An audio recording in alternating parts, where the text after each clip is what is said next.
Halo teman-teman, apa kabar semuanya? Semoga kita semua dalam keadaan sehat ya, dan tidak kurang suatu apapun.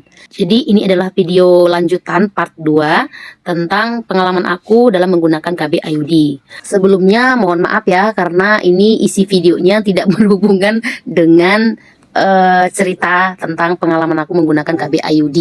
Jadi videonya ini adalah pemanisnya aja supaya kita tidak terlalu bosan. Daripada nampilin muka sendiri, lebih bagus kita tampilkan muka anak-anak yang lagi makan supaya teman-teman juga makin lapar.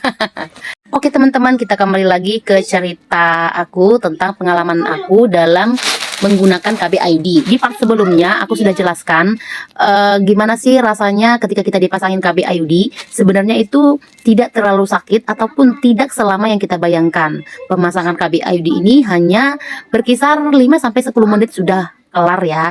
Tapi memang dibutuhkan kondisi tubuh kita yang rileks, jangan sampai kita tegang supaya pemasangannya lebih cepat dan tidak terasa sakit.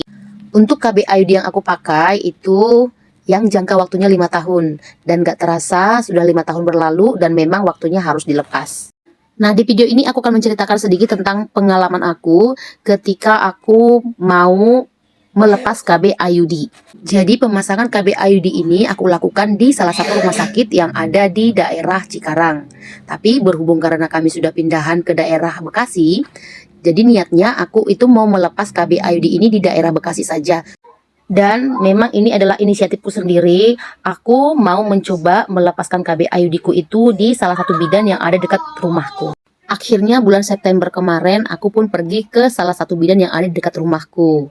Dan setelah bidan mempersiapkan alat-alatnya, si ibu bidan juga sudah mencoba sampai 3 kali untuk mencari tali ataupun benang dari KB IUD-nya ini. Namun sama sekali hasilnya nihil. Akhirnya si ibu bidan menyerah dan aku disarankan untuk pergi ke bidan B yang memang dia peralatannya lebih lengkap. Singkat cerita, aku pun pergi lagi ke bidan B dan saat itu kondisiku sedang haid. Seperti info yang aku ketahui, pemasangan ataupun pelepasan dari KB IUD itu paling bagus dilakukan ketika kita sedang haid. Karena posisi dari mulut rahim kita sedang terbuka, sehingga memudahkan untuk melakukan pelepasan ataupun pemasangan KB IUD dan mengurangi rasa sakit ataupun rasa tidak nyaman. Tapi lagi-lagi setelah dilakukan pengecekan ataupun setelah dilakukan percobaan beberapa kali, KB IUD-nya tetap tidak bisa diambil karena dari keterangannya si bidan, talinya ataupun benang dari KB IUD itu sama sekali tidak terlihat. Jadi bidan B ini juga menyarankan aku untuk pergi ke dokter yang pertama kali memasang KB IUD ini. Jujur pada saat itu aku ada rasa kekhawatiran dan rasa takut tersendiri karena sampai 2 orang bidan menyatakan hal yang sama, yaitu tali ataupun benang dari KB IUD-nya itu sendiri tidak terlihat sama sekali. Dan akhirnya aku dan suami memutuskan untuk kembali lagi ke dokter yang pertama kali memasang KB IUD ini. Setelah menunggu masa-masa haid dan mengatur jadwal, aku beserta suami berangkat ke rumah sakit dan ketemu dengan dokter yang memasang KB IUD ini di 5 tahun yang lalu. Aku berusaha untuk rileks meskipun kondisi pikiranku sedang kacau karena muncul pikiran-pikiran negatif, di mana aku ada pernah dengar cerita tentang pengalaman orang lain, KB IUD-nya itu tidak bisa dilepas karena dia mengalami perlengketan, sehingga jalan satu-satunya adalah dilakukan operasi untuk melepas KB IUD-nya itu. Tapi karena dokter yang menangani aku ini adalah salah satu dokter yang cukup dikenal dan berpengalaman serta profesional, maka aku berusaha untuk tetap tenang dan rileks.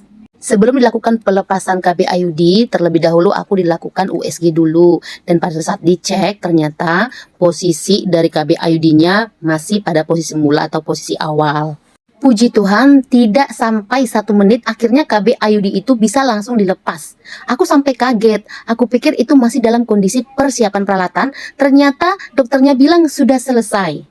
Saking heran dan tidak percayanya aku, sampai bertanya ulang lagi ke dokter dan ke nurse-nya. Akhirnya si nurse-nya bilang, sudah diambil bu, dan dia juga menunjukkan plastik dari bekas IUD tersebut.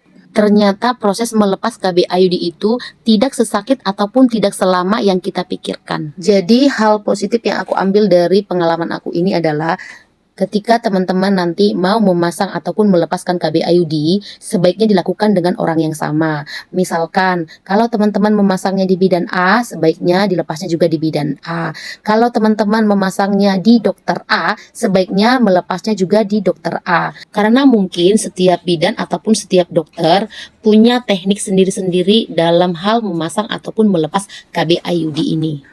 Oke teman-teman, sampai di sini dulu video tentang melepas KB IUD versi pengalaman pribadi aku.